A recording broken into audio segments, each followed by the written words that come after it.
Hello friends, welcome back my YouTube channel MS Maths. In this video, we are going to discuss about basis of topology.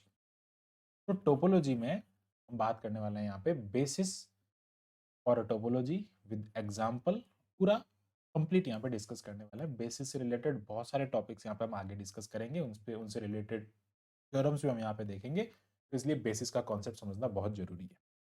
Basic topology जो है उससे related जितने भी definitions और basic concepts हैं वो हमने हमारे प्रीवियस वीडियोस में डिस्कस किया है।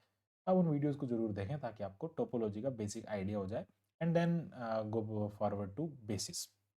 ओके, तो सबसे पहले यहाँ पे हम बात करते हैं बेसिस फॉर टोपोलॉजी। बेसिस क्या होता है?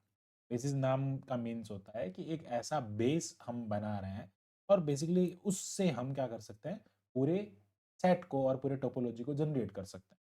ठीक है, तो बेसिस यहाँ पे किसके लिए हम डिफाइन कर रहे हैं? टोपोलॉजी के लिए बेसिस डिफाइन कर रहे हैं। टोपोलॉजी क्या होता है? टोपोलॉजी को हम इस टाइप से डिनोट करते हैं टी से, और ये टोपोलॉजी कुछ तीन कंडीशन को फॉलो करता है। फाई और एक्स उसके अंदर होना चाहिए। आर्बिट्री इंटर्स यूनियन, आर्बिट्री यूनियन जो होता है वो अगर हर एक एलिमेंट का आप अगर ले रहे हैं ठीक है किसी सेट का, तो वापस उसी के अंदर होना चाहिए। और आप अगर फाइनाइट इंटरसेक्शन ले रहे हैं तो भी वापस उसी के अंदर आना चाहिए।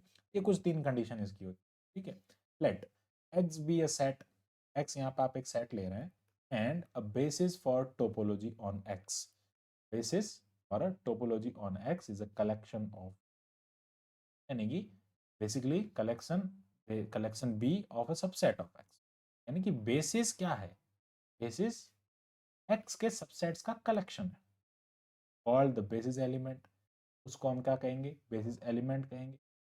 अगर वो कुछ प्रॉपर्टी को फॉलो कर दे, ऐसी दो प्रॉपर्टी है। X belongs to capital X, X आपका सेट है।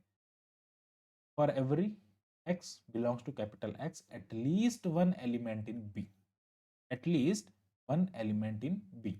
यानी कि जो एक्स सेट आप ले रहे हैं उस सेट में से अगर मैं एक एक्स ले लेता हूँ, या और not one X, for every X, for all X, for every X, वो कहाँ बिलोंग करना चाहिए? One element in B, one element in B, वो वन एलिमेंट मतलब बी में कंटेन करना चाहिए, such that x belonging to u, at least one element in b, x belonging to u, और u वापस किस में कंटेन करेगा? इस b में कंटेन। फर्स्ट प्रॉपर्टी तो ये होगी। Second property says that if x belongs to x or small x belong to x, then small x also belongs to u1 intersection u2। x अगर किसी में सेट का एलिमेंट लेता हूं और वो u1 intersection u2 से, और obviously u1 and u2 are the element of this b, then there exist at least one. ये इफ की बात कर, अगर वो प्रेजेंट है इनके इंटरसेक्शन, अगर वो इनके इंटरसेक्शन में प्रेजेंट है, देन एट लीस्ट एक ऐसा u3 होना चाहिए इन बी, इसमें एक ऐसा u3 इन बी होना चाहिए जिसके लिए x belonging to u3 contain करे u1 इंटरसेक्शन u2, मतलब वो u3 वापस u1 इंटरसेक्शन u2 में कंटेन करना चाहिए, और वो x इससे कंटेन, x जो है वो इस u3 से बिलोंग करना चाहिए। तो सीधा अगर मैं डायग्रामेटिकली बात करता तो इसके लिए क्या होना चाहिए? अगर आपके पास में सेट x है और उसका कोई एलिमेंट स्मॉल x है, कैपिटल X ये आपका सेट है, उसके लिए स्मॉल x कोई एलिमेंट है, तो वो u में बिलोंग करना चाहिए और ये u हो जाए। This is basically u। Okay, simple. और अगर मैं इसके लिए कहता हूं कि अगर आप दो ले रहे हैं set u1 and u2, u1 and u2 दो सेट्स ले रहे हैं, उस केस के अंदर x जो है वो इनके इंटरसेक्शन में आ रहा है। This is basically x। Okay, x कहाँ आ रहा है? ये इंटरसेक्शन में आ रहा है। उस केस के अंदर क्या होना चाहिए? ये x जो है वो इसके इंटरसेक्शन में आएगा।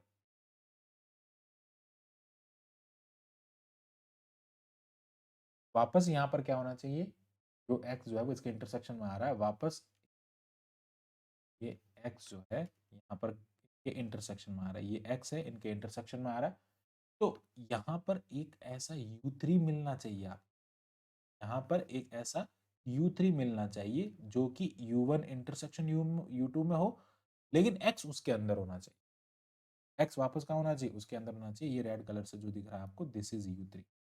ऐसा कुछ कॉन्सेप्ट अगर होगा, अगर ये दोनों सेटिस्फाई कर जाएंगी कंडीशंस, हम उसको क्या कहेंगे? बेसिस कहेंगे। Okay, this is the definition of basis. Now अब इसके कुछ एग्जांपल की बात कर लेते हैं। तो इसका सीधा सा मीनिंग ये हो गया कि if x belongs to the intersection of two element of basis, we can write like this. अगर हम इसको ऐसा लिखना चाहें तो हम बहुत अच्छे से इसको लिख सकते हैं। तो क्या लिख सकते हैं कि इफ x, इस सेकंड पॉइंट को हम ऐसा लिख सकते हैं, if x belongs to the intersection, x belongs to the intersection of two elements, of basis u1 and u2, then there exists a basis element जो कि उसी सेट से आएगा। there exists a basis element b3 और u3 not b3, u3 which contain in u1 intersection u2, वो उसी basis से आएगा, बट ये इसके इंटरसेक्शन में होगा, वापस कंटेन करेगा। मतलब ये हो गया कि x belongs to u1, if x belongs to u1 intersection u2 means that x belongs to u1 intersection u2, it means that there exists x belongs to u3 which contain in u1 intersection, वो u1 intersection u2 में contain करना चाहिए। ये हो गया simple basis का। Okay, now if B satisfies these two condition, then we define topology और ये टोपोलॉजी जनरेट हो जाए इससे। अब बेसिस का मेन काम क्या होता है? if B satisfies these two conditions, अगर इन दोनों कंडीशन को सेटिस्फाई कर लेता है, then we define टोपोलॉजी। हम एक टोपोलॉजी यहाँ पे डिफाइन करेंगे। कैसे डिफाइन करेंगे? ये टी टोपोलॉजी यहाँ पे डिफाइन करेंगे विच जनरेटेड बाय इस बी। बी इसको जनरेट कर देगा। कैसे जनरेट करेगा उसके बारे में थोड़ा बात करते हैं। टोपोलॉजी जो होता है वो हमेशा ओपन सेट का कलेक्शन, ठीक है। ऐसा ही कॉन्सेप्ट कुछ यहाँ पे देखने को मिलेगा। अ सबसेट, अगर मैं बात करता हूँ, a subset U of X, X का कोई सबसेट है U, subset U of X is said to be open in X. अगर ये ओपन कब होगा? अगर मैं ओपन की बात करता हूँ, ये ओपन सेट कब बनाएगा? ये ओपन सेट कब बनाएगा? जब u belongs to this t, if x belonging to if x belongs to u, if x belongs to u, there exists at least epsilon greater than 0, x minus epsilon, x plus epsilon, यानी कि जो neighbourhood है basically वो कहाँ contain करेगा? Neighbourhood of x, इसको हम n epsilon x से भी रिप्रेजेंट करते हैं, contain in u। Okay, basically कहने का मतलब हो गया u वापस इसमें कंटेन करेगा, p के अंदर कंटेन, ये वापस ये एक ओपन सेट होगा जब उसका नेबरहुड इसके अंदर। तो हम क्या करेंगे कि जो बेसिस हो रहा है वो बेसिस क्या कर रहा है? उस टोपोलॉजी को जनरेट कर रहा है। और हम यहाँ पे एक थ्योरम देखने वाले हैं कि बेसिस अगर टोपोलॉजी को जनरेट है, वो उसके यूनियन में जितने भी सारे एलिमेंट आएंगे वो इक्वल होंगे। तो हम आगे टोपोलॉजी और बेसिस के एलिमेंट के सबका अगर हम यूनियन लेंगे तो वो एक उसके इक्वल आएगा, यानी कि वो टोपोलॉजी के इक्वल होगा और टोपोलॉजी को जनरेट कर देगा। वो हम नेक्स्ट थ्योरम में इसके बारे में बात करेंगे। अभी हम बात करते हैं इसके एग्जाम्पल के बारे में। टोपोलॉजी के एग्जाम्पल अगर हम बात करते हैं 2D प्लेन में और 3D प्लेन में, तो बेसिकली अगर मैं बात करूँ 2D प्लेन में, एक्स अगर आपके पास में 2D प्लेन हो और 2 डायमेंशनल प्लेन हो, R2 क्रॉस R2 पर हो, तो हम उसके बेसिस को कैसे डिफाइन करें? बेसिकली यहाँ पे इसका जो बेसिस डिफाइन होगा वो क्या हो जाएगा? ओपन सर्कुलर, हमेशा ओपन सेट की बात होगी, मतलब उसकी बाउंड्री कंसिडर नहीं की जाएगी। Open circular regions. It means the interior of circular region, यानी कि हम ओनली इंटीरियर की बात करेंगे, यानी कि ये सर्कल लेंगे, इसकी बाउंड्री कंसिडर नहीं की, सर्कल हमने लिया, बाउंड्री कंसिडर नहीं की जाएगी, इसके अंदर कोई भी पॉइंट्स प्रेजेंट होंगे वो इसके अंदर होंगे, वो सारे काउंट किए जाए, बाउंड्री काउंट नहीं, ठीक है। और ऐसे ही हम इसको टाइप से इंटरसेक्शन वाला ले सकते, और इसके इंटरसेक्शन कहीं एक ऐसा एलिमेंट होगा यहाँ पर, और वापस क्या हो जाएगा, उसके लिए एक और सेट यहाँ पे ब्लू कलर में ऐसा डिफाइन करेगा, ऐसा ऐसा जिसमें बाउंड्री नहीं होगी। तो ये तो हो गया U1, ये हो जाएगा U2, ये बनाएगा यहाँ पे U3, ऐसे करके हम क्या कर सकते हैं, पूरा उसको डिफाइन कर सकते हैं, और ये हो जाएगा। ओके, तो हम इस टाइप से इसके बेसिस को डिफाइन कर सकते हैं। तो ये तो हो गया एक तरीका। दूसरा हम कैसे डिनोट करेंगे यहाँ पे, यानी कि ये सिंपल सा क्या है, जब आप बात कर रहे हैं 2D प्लेन के अंदर, तो अगर मैं कहीं पर भी कोई भी प्लेन पॉइंट रखता हूँ तो उसके चारों तरफ क्या मिलना चाहिए, सर्कुलर रीजन। और अब जरूरी नहीं है सर्कुलर मिले, वो स्क्वायर शेप में मिल सकता है, लाइक दिस।